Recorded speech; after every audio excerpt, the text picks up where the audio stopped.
You won't believe this massive gear was actually handmade. First step, digging a massive pit. It has to be perfectly level and deep enough for the ultimate pour. The base mold goes in to set the reference lines, and then we dig the channels for that molten metal flow. Check out these holes. They're a game changer. They vacuum the air out of the sand until it's hard as steel.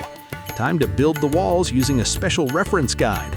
We pack this mold tight with sand, vent the air, and repeat the process. And trust me, you're going to need a ton of these blocks. Now we line them up inside the main pit. See those grooves? Those are going to be the teeth of this monster gear. 0 gaps allowed. We wedge them in tight so everything stays perfect.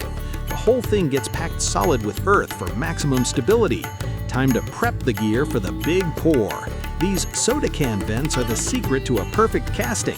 Now we ditch the positive molds. The negative mold is finally ready for the heat.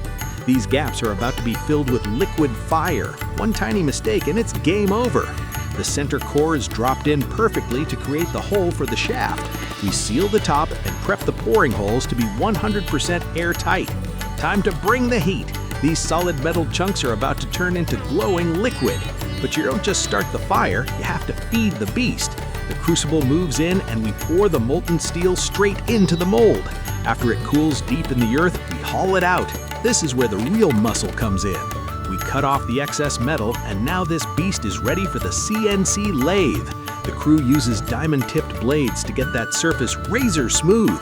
These blades are insane, shaving steel with micron precision for a flawless finish. Even the thickness of the shaft is calculated perfectly during the pour. Handmade doesn't mean no engineering. This is pure technical skill. So, what do you think? Ready to start a gear factory in your own backyard?